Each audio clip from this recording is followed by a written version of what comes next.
Tayo ngayon ay magtipon at sambahin ang Poon. Magdibang tayo sa ating debosyon, purihin ang Panginoon.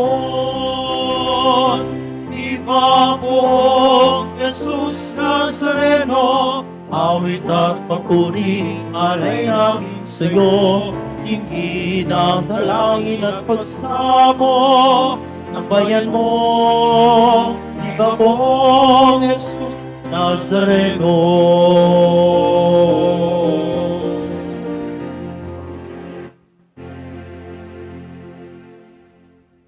Sa ngalan ng Ama at ng Anak at ng Espiritu Santo, Amen. sumainyo ang Panginoon. At sumairin. Mga kapatid, iminin po natin ang ating mga kasalanan upang marapat tayong gumanap sa banal na pagdiriwang.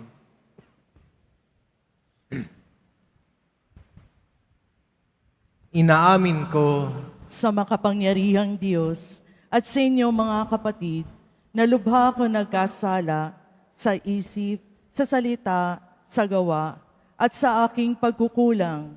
Kaya'y sinasamo ko sa mahal na Birheng Maria, sa lahat ng mga anghel at mga banal, at sa inyo mga kapatid, na ako'y ipanalangin sa Panginoong ating Diyos. kawaan tayo ng mga pangyarihan Diyos, patawarin tayo sa ating mga kasalanan, at patnubayan tayo sa buhay na walang hanggan. Amen. Panginoon, kaawaan mo kami. Panginoon, kaawaan mo kami. Kristo, kaawaan mo kami. Kristo, kaawaan mo kami. Panginoon, kaawaan mo kami. Panginoon, kaawaan mo kami. Manalangin tayo.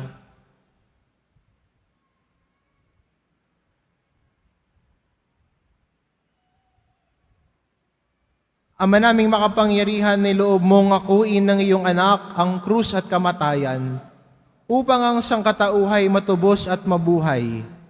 Ang pag-ako namin sa krus at kamatayan dito sa lupa ayon sa diwa ng pagsunod sa iyong loob, na ginanap ng iyong anak ay mapagindapat nawang aming kamtin ang lubos na katubusan at pagkabuhay sa iyong piling. Sa pamamagitan ni Hesukristo, kasama ng Espiritu Santo, magpa sa walang hanggan. Amen. Magsipo muna ang lahat. Pagbasa mula sa sulat ni Apostol San Pablo sa mga taga-Galasya. Mga kapatid, maliwanag na ang mga nananalig sa Diyos ang siyang tunay na lahi ni Abraham. Hindi pa may ipinakita na ng kasulatan na pawawalang sala ng Diyos ang mga hintil sa pamamagitan ng kanilang pananalig sa Kanya. At ipinahayag kay Abraham noon pa ang mabuting balita. Sa pamamagitan mo'y pagpapalain ng Diyos ang lahat ng bansa. Nananalig sa Diyos si Abraham at siya'y pinagpala, kaya't pagpapalain ding tulad niya ang lahat ng nananalig sa Diyos. Ang lahat ng nananangan sa pagsunod sa kautusan ay nasa ilalim ng isang sumpa, sapagkat nasasaad sa kasulatan, sumpain ang hindi tumutupad sa lahat ng nasusulat sa aklat ng kautusan. Maliwanag kung gayon, na walang taong ibibilang na matuwid sa paningin ng Diyos sa pamamagitan ng kautusan, sapagkat ang pinawalang sala sa pamamagitan ng pananampalataya ay mabubuhay. Ngunit ang kautusan ay hindi nasasalalay sa pananalig sa Diyos, sapagkat sinasabi ng kasulatan, ang tumutupad sa hinihingi ng kautusan ay mabubuhay sa pamamagitan nito. Tinubos tayo ni Kristo sa sumpa ng kautusan nang siya'y magdusa na parang isang sinumpa, sapagkat nasasaad sa kasulatan, sinumpa ang bawat ibinitin sa punong kahoy.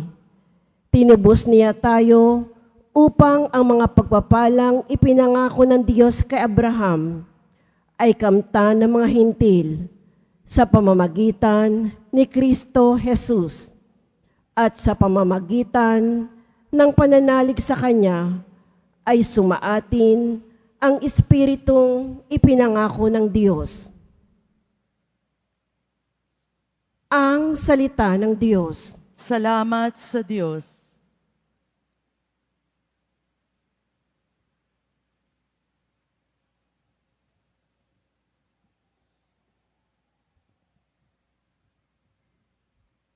Pangako ng poon nati, lagi nating gunitain.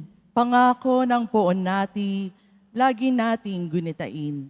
Buong puso siyang pasalamatan.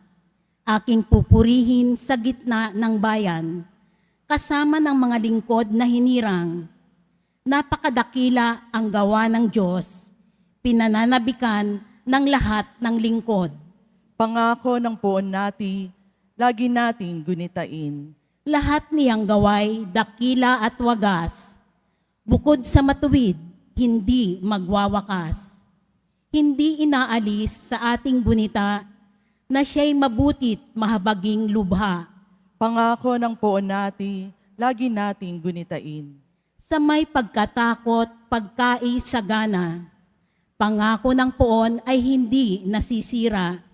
Ipinadama niya sa mga hinirang ang kapangyarihan niyang tinataglay nang ibigay niya lupa ng dayuhan. Pangako ng poon nati, lagi nating gunitain. Magsitayo na po ang lahat.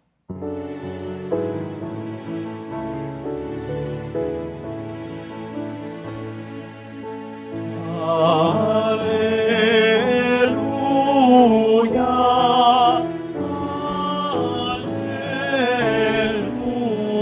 alleluia, alleluia,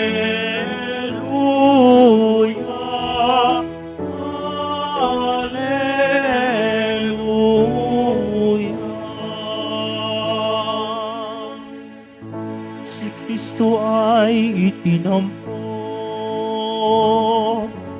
sa Kanya tayo'y dumulog, kasamaan ay natapos. Alleluia,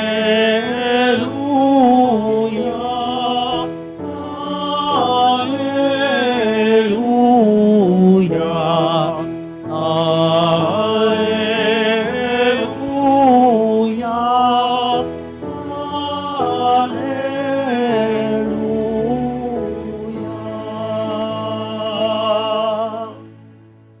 Sumainyo ang Panginoon, At sumairin. ang mabuting balita ng Panginoon ayon kay San Lucas. Papuri sa iyo, Panginoon. Noong panahong iyon matapos palayasin ni Jesus ang isang demonyo, nang gilalas ang mga tao. Ngunit may ilan sa kanila ang nagsabi, si Beelzebul ang prinsipe ng mga demonyo, ang nabigay sa kanya ng kapangyarihan magpalayas ng mga demonyo. May iba namang nais siyang subukin, kaya't nagsabi, magpakita ka ng kababalaghang magpapakilala na ang Diyos ay sumasa iyo. Ngunit batid ni Jesus ang kanilang iniisip. Kaya't sinabi sa kanila, babagsak ang bawat kahariang nahahati, magkakalabang pangkat at mawawasak ang mga bahay roon. Kung maghimaksik si Satanas laban sa kanyang sarili, paano mananatili ang kanyang kaharian? Sinasabi ninyong nagpapalayas ako ng mga demonyo, sapagkat binigyan ako ni Beelzebul ng kapangyarihang ito. Kung ako'y nagpapalayas ng mga demonyo sa pamamagitan ni Beelzebul, sino naman ang nabigay ng kapangyarihan sa inyo mga tagasunod na makagawa ng gayon? Sila na rin ang nagpapatunay na maling-mali kayo. Ngayon, kung ako'y nagpapalayas ng mga demonyo sa pamamagitan ng kapangyarihan ng Diyos, nangangahulugang dumating na sa inyo ang paghahari ng Diyos. Kapag ang isang taong malakas at nasa sandatahan ay nagbabantay ng kanyang bahay, malayo sa panganib ang kanyang ari-arian.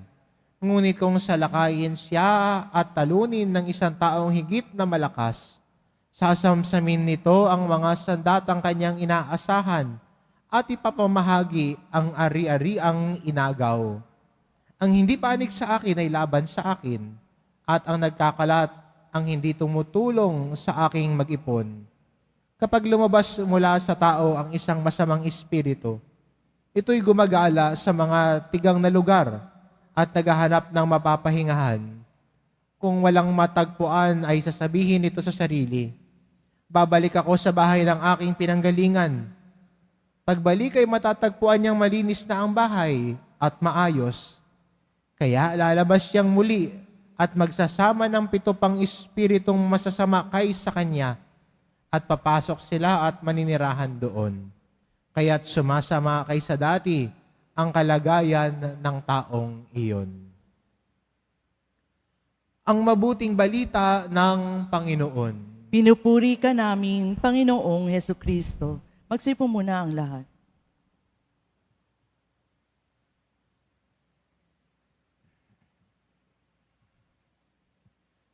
Kung paano natin tinitignan ang isang bagay, ganun din tayo tumutugon din dito.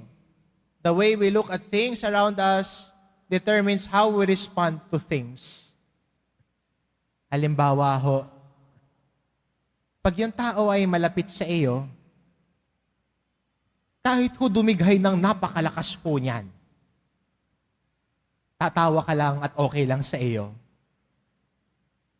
Pero kahit yung taong hindi mo kasundo, kahit ngitian ka, nababad trip ka na.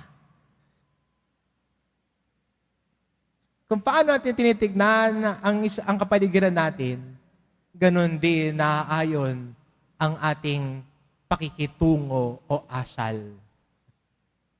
Sa atin ng Ebanghelyo, nung nagpalaya si Jesus ng masamang espiritu sa isang tao, ang mga tao ay nanggilalas. Sila ay napuno ng tuwa, namangha sa ginawa ni Jesus. Pero, sa kabilang dako din, may mga iba na parang nang intriga pa. At bilang nagsabi, nagpapalayas naman yan sa kapangyarihan ng prinsipe ng demonyo Dahil bakit? Baka ang tingin nila kay Jesus ay may pagdududa. Ang tingin nila kay Jesus ay may pagdadalawang isip. Kaya kahit anuman ang gawin ni Jesus, hindi sila naniniwala at laging nilalagyan ng ibang kulay. Ganon din naman tayo sa buhay natin, aminin natin. Minsan, pag may ibang tao na hindi mo kilala, nilalagyan mo ng kulay ang kanyang gawa. Nilalagyan mo ng masamang intensyon kung ano man ang gagawin niya. Minsan dito kahit sa loob ng simbahan, na nagsisimba ka, hindi mo kakilala yung katabi mo. Tapos titignan mo. Minsan sa isip mo, sabihin mo, baka mawala cellphone ko, lagay ko nga sa harapan ko. Huwag ka mag-alala. Siya din, ganun ang tingin sa iyo. Quits lang kayo. Pero minsan, kung paano natin tinitignan yung kapwa natin, ganun din yung pakikitungo natin sa Kanya. Pero magandang paalala sa atin ng Diyos na sana tayo mga Kristiyano ay buksan natin ang pag-unawa natin sa kapwa natin. At kung bukas ang pag-unawa natin sa kapwa natin, marunong tayong makita ang kabutihan sa bawat isa. Ang pakikitungo natin sa kapwa natin ay nag-iiba. If only we can believe in the goodness of each and everyone, we will treat one another differently.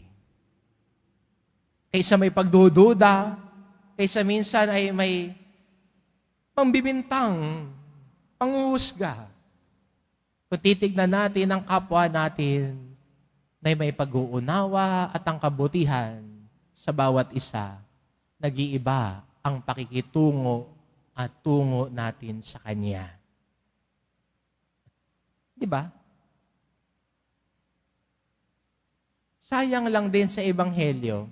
Kung sana naging ganoon ang pag-iisip ng iba, na nakakita ng kabutihan ng Diyos sa kanilang mga mata, sana imbis na magduda, sana imbis na pag-isipan ng masama, sana nagdala ito sa kanila sa pananampalataya eh.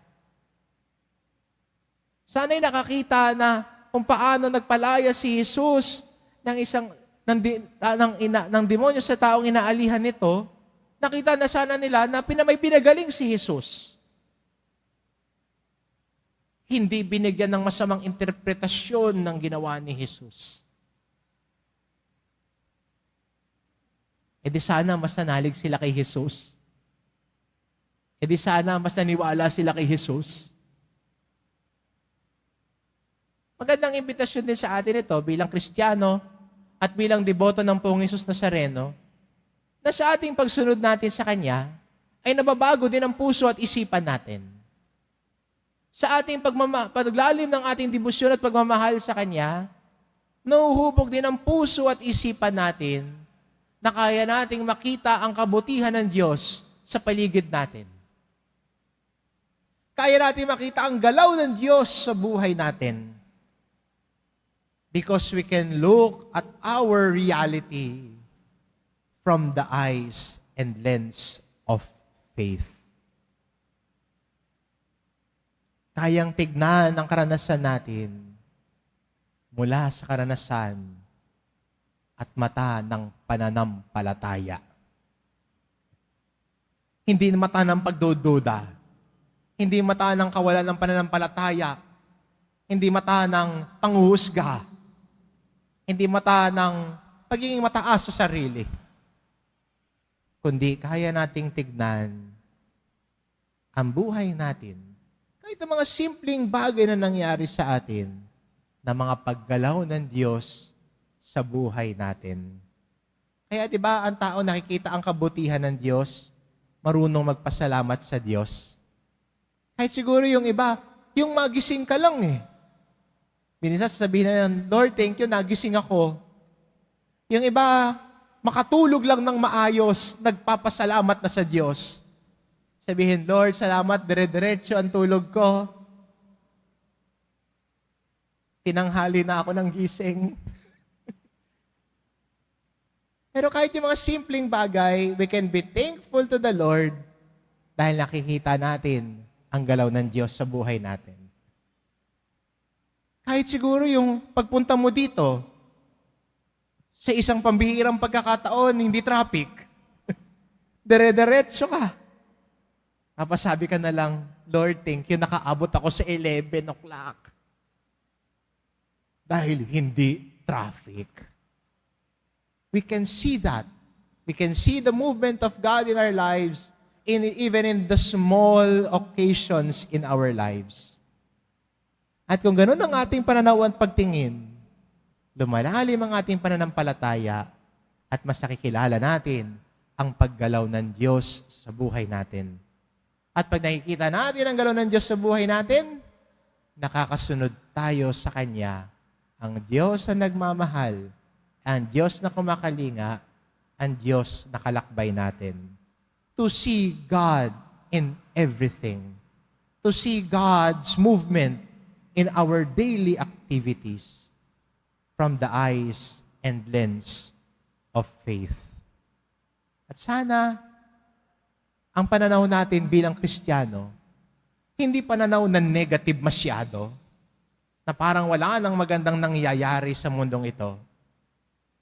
Pero kung titignan natin mula sa mata ng pananampalataya, kahit ang simpleng bagay sa buhay natin, biyaya ng Diyos.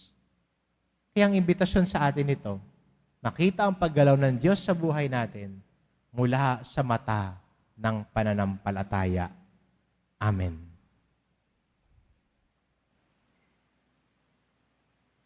Magsitay na po ang lahat.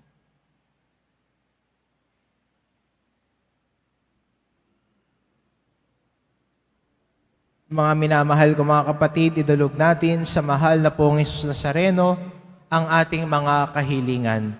Taglay ang matibay na pananampalataya sa kanyang pagkadiyos, ang tapat na pag-asa sa kanyang kapangyarihan, at ang maningas na pag-ibig sa kanyang puso. Ang ating itugon, mahal na pong Jesus Nazareno, kaawaan mo kami. Mahal na poong Jesus Nazareno, kaawaan mo kami. Upang ang Eucharistia na ating tinatanggap sa komunyon at inihahandog sa misa bilang alaala ng mga hirap ng mananakop ay magdulot sa atin ng wagas na pagmamahal sa Diyos at sa kapwa. Manalangin tayo. Mahal na poong Jesus Nazareno, kaawaan mo kami.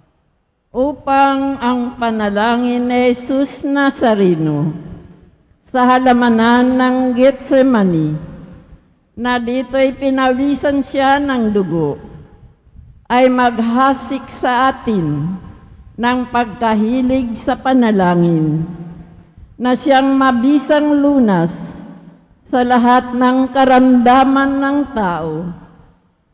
Manalangin tayo. Mahal na poong Jesus Nazareno, kaawaan mo kami.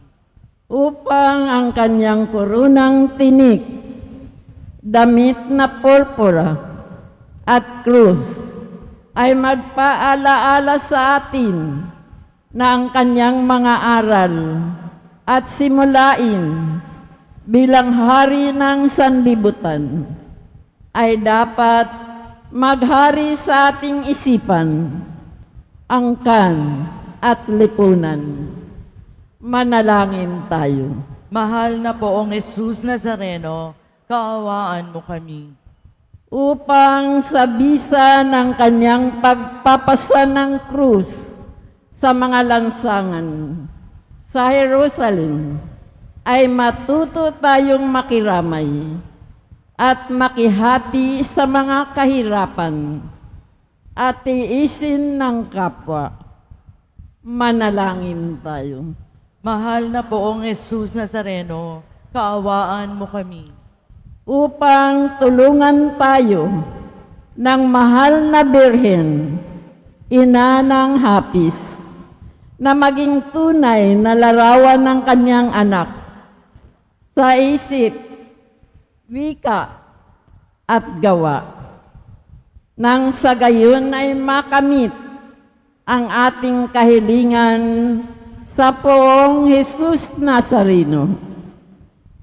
Manalangin tayo. Mahal na poong Jesus Nazareno, kaawaan mo kami. Ama naming mapagmahal na hayag sa salita, gawa, buhay at kamatayan ng iyong anak na ang Diyos ay pag-ibig, maipahayag dinawa namin ang katotohanan ito sa pamamagitan ni Jesus Nazareno, Panginoon namin, magpa sa walang hanggan. Amen. Magsipo muna ang lahat.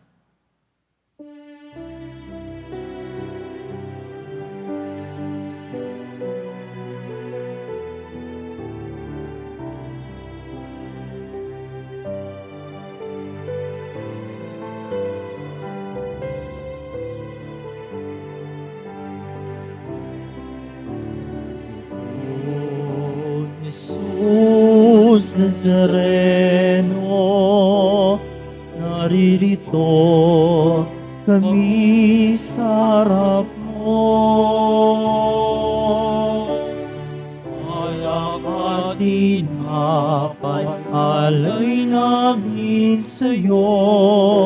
Mula sa tangkay na upas at putin ng trigo, upang maging dugo't katawan mo.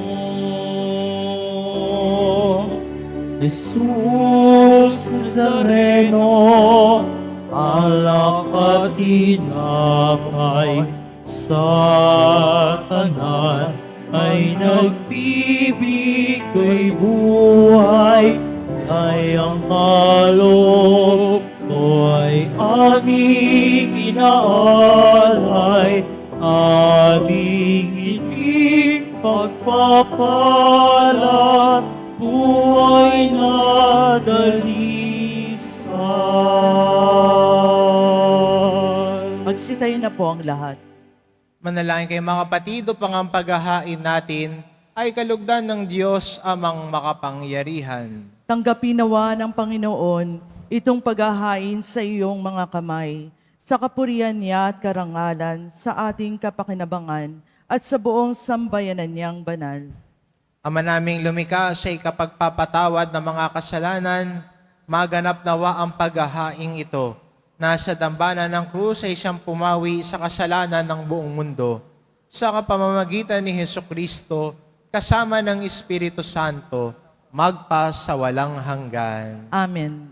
Sumainyo ang Panginoon. At sumairin, Itaas sa Diyos ang inyong puso at diwa. tinaas na namin sa Panginoon. Pasalamatan natin ang Panginoong ating Diyos. Marapat na siya ay pasalamatan. Ama naming makapangyarihan, tunay ngang marapat na ikaw ay aming pasalamatan. Iyong ipinasyang sa kahoy na krus, ang sangkatauhay tubusin ni Jesus. Sa punong kahoy nagkapuwang ang kamatayan, sa kahoy na krus itinanghal ang pagkabuhay. Sa punong kahoy na naigang sumuway sa iyo, sa kahoy na krus, siya'y nadaig ng masunuring anak mo. Kaya kaisa ng mga anghel na nagsisiawit ng papuri sa iyo, nang walang humpay sa kalangitan, kami nagbubunyi sa iyong kadakilaan.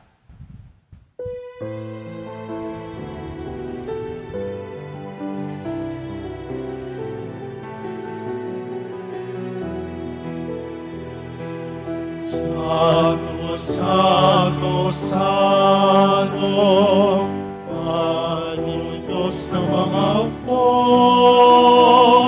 napupuno ang langit at lupa ng kadakilaan mo. Hosana, Hosana, Hosana sa kalitasan. Hosana, Hosana,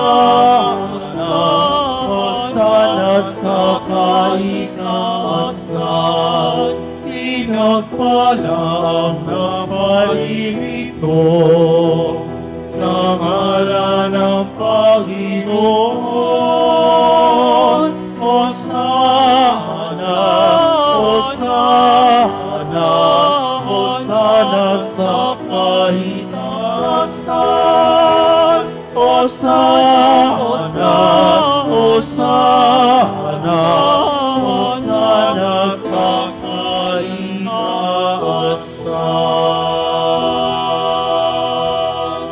Magsilid po ang lahat.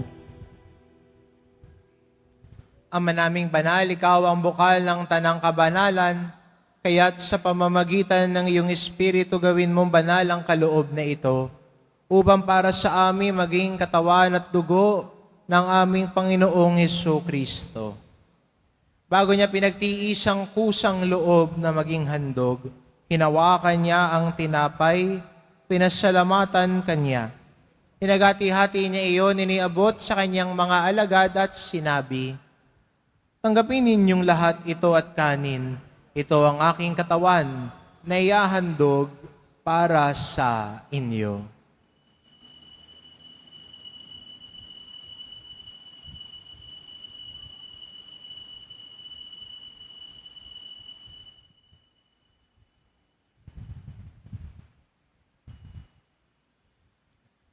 Gayun din naman na matapos ang hapunan, hinawakan niya ang kalis. Muli kanyang pinasalamatan. Iniabot niya ang kalis sa kanyang mga alagad at sinabi, "Tanggapin ninyong lahat ito at inumin. Ito ang kalis ng aking dugo, ng bago at walang hanggang tipan. Ang aking dugo na ibubuhos para sa inyo at para sa lahat, sa ikapagpapatawad ng mga kasalanan. Gawin ninyo ito sa pag-alala sa akin."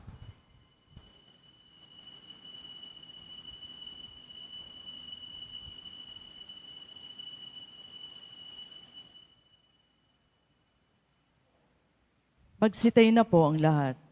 Ipagbunyi natin ang misteryo ng pananampalataya. Si Kristo'y namatay, si Kristo'y nabuhay, si Kristo'y babalik sa wakas ng panahon. Ama, ginagawa namin ngayon ang pag-alala sa pagkamatay at muling pagkabuhay ng iyong anak. Kaya tinaalay namin sa iyo tinapay na nagbibigay buhay at ang kalis na nagkakaloob ng kaligtasan. Kaming nagpapasalamat dahil kami iyong minarapat na tumayo sa harap mo para maglingkod sa iyo. Isinasamo namin kaming magsasalo-salo sa katawan at dugo ni Kristo ay mabuklod sa pagkakaisa sa pamamagitan ng Espiritu Santo. Ama, lingapin mo ang iyong simbahang laganap sa buong daigdig. Puspusin mo kami sa pag-ibig kaisa ni Francisco na aming Papa at ni Jose na aming Obispo at ng Tanang Kaparian. Alalahanin mo rin ang mga kapatid naming nahimlay na may pag-asang sila'y muling mabubuhay, gayon din ang lahat ng mga pumanaw. Kaawaan mo sila at patuloyin sa iyong kaliwanagan. Kaawaan mo at pagindapating kaming lahat na makasalo sa iyong buhay na walang wakas. Kaisa na mahal na Birheng Maria na ina ng Diyos, ng kabiyak ng puso niyang si San Jose, kaisa ng mga apostol at ng lahat ng mga banal na namuhay dito sa daigdig ng kalugod-lugod sa iyo, maipagdiwang nawa namin ang pagpupuri sa ikararangal mo sa pamamagitan ng iyong anak, na aming Panginoong Hesu Kristo. Sa pamamagitan ni Kristo, kasama niya at sa Kanya, ang lahat ng parangal at papuri ay sa iyo, Diyos amang makapangyarihan, kasama ng Espiritu Santo, magpasawalang hanggan. Amen. Amen.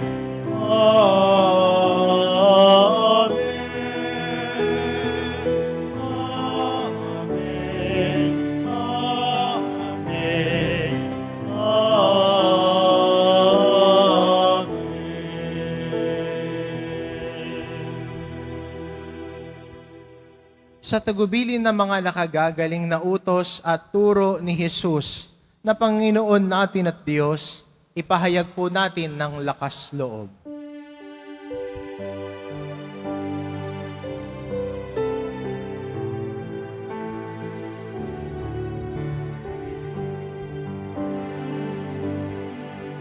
Ama namin, sumasalangit ka, sambahin pangalan mo, mapasangin ang kaharian mo, sundin ang loob mo. Dito sa lupa para ng sa langit.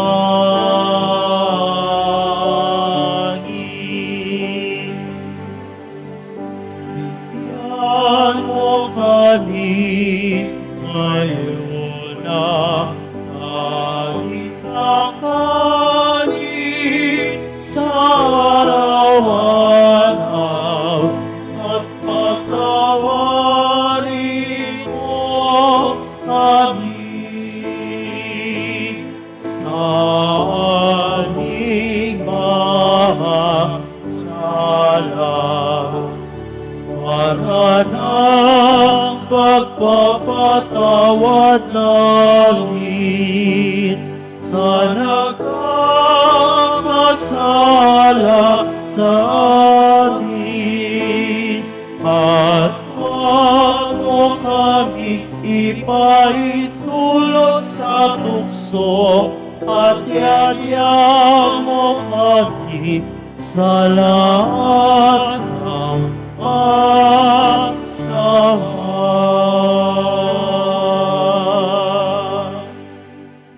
Pinihiling namin kami adya sa lahat ng masama pagkalooban ng kapayapaan araw-araw. Iligtas sa kasalanan at ilayo sa lahat ng kapahamakan. Samantalang aming pinananabikan ang dakilang araw ng pagpapahayag ng tagapagligtas naming si Hesu Kristo. Sapagkat iyo ang kaharian at ang kapangyarihan at ang kapurihan magpakailanman. Amen. Panginoong Kristo, sinabi mo sa iyong mga apostol, kapayapaan ang iniiwan ko sa inyo, ang aking kapayapaan ang ibinibigay ko sa inyo. Tungayan mo ang aming pananampalataya at huwag ang aming pagkakasala. Pagkalooban mo kami ng kapayapaan at pagkakaisa ayon sa iyong kalooban, kasama ng Espiritu Santo magpa sa walang hanggan. Amen. Ang kapayapaan ng Panginoon ay laging sumainyo. At sumaiyo rin. Magbigayan kayo ng kapayapaan sa isa't isa.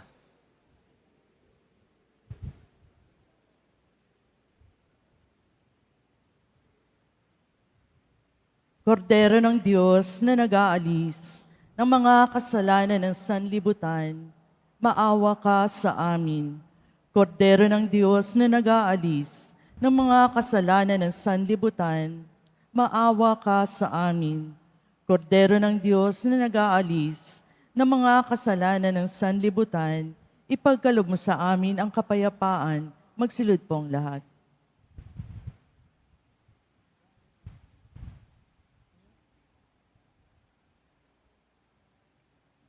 Itong kordero ng Diyos, ito nag-aalis ng kasalanan ng sanlibutan. Mapalad ang mga inaanyayahan sa kanyang piging. Panginoon, hindi ako karapat-dapat na magpatuloy sa iyo, ngunit sa isang salita mo lamang ay gagaling na ako.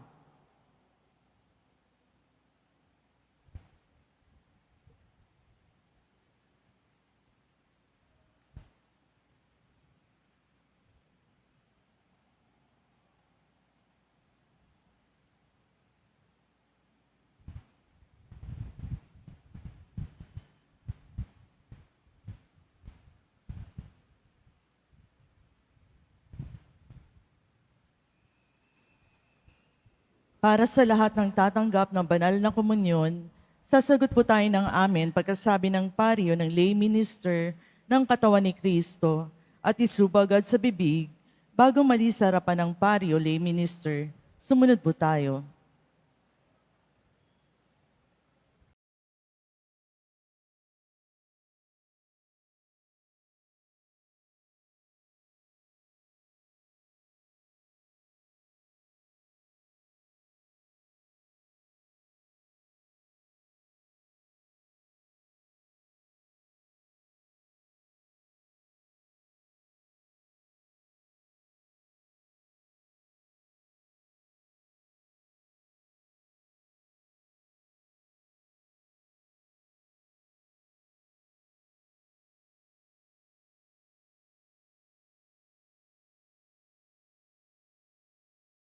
Manalangin tayo. Panginoong Kristo, kaming nagsalo-salo sa banal na pakikinabang, ay nakikiusap sa iyo na ang mga nasagip ng kahoy na krus na nagbibigay buhay ay iyong ihatid sa pagkabuhay sa kalwalhatian, sapagkat ikaw ang Panginoon, magpa sa walang hanggan. Amen. Sumainyo ang Panginoon. At sumaiyo rin. Mahal na pong Isus Nazareno, inihayag mo sa pamamagitan ng krus ang walang maliw na pag-ibig ng Diyos sa sangkatauhan. Pakinggan mo ang kahilingan ng iyong angkan na nagsusumamo sa iyo. Makamtanawa nila ang iyong katugunan at tanggapin ang kasagutan na may utang na loob na tinatanaw. Basbasan din po ninyo ang mga may daladala nilang imahin at dasalan sa pamamagitan ng bendisyon na ito, naway maalala nila ang mga pangako nila noon sa binyag, na ikaw ang kanilang iibigin at paglilingkuran bilang Panginoon magpa sa walang hanggan. Amen. At pagpalain kayo ng ating mapagmahal na Diyos, ang Ama at ang Anak at ng Espiritu Santo. Amen. Umayo kayo, taglay ang kapayapaan ng poong Jesus Nazareno. Salamat sa Diyos.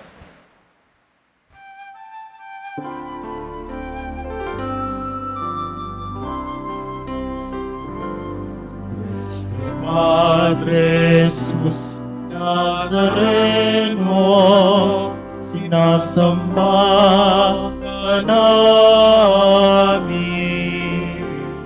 pinipinto ka namin.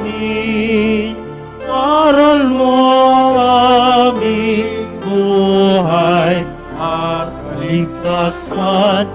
Cristo Padre Jesus Nazareno, iligtas mo kami sa kasalanan. Ang krus mong kinamatayan ay sagisag na aming kaligtasan. Nuestro Padre Jesus Nazareno, dinarangan ka namin. Nuestro Padre Jesus Nazareno, iluwalhati ka namin. Nuestro Padre Jesus Nazareno, dinarangan ka namin. Nuestro Padre Jesus Nazareno, inulwalhati ka namin.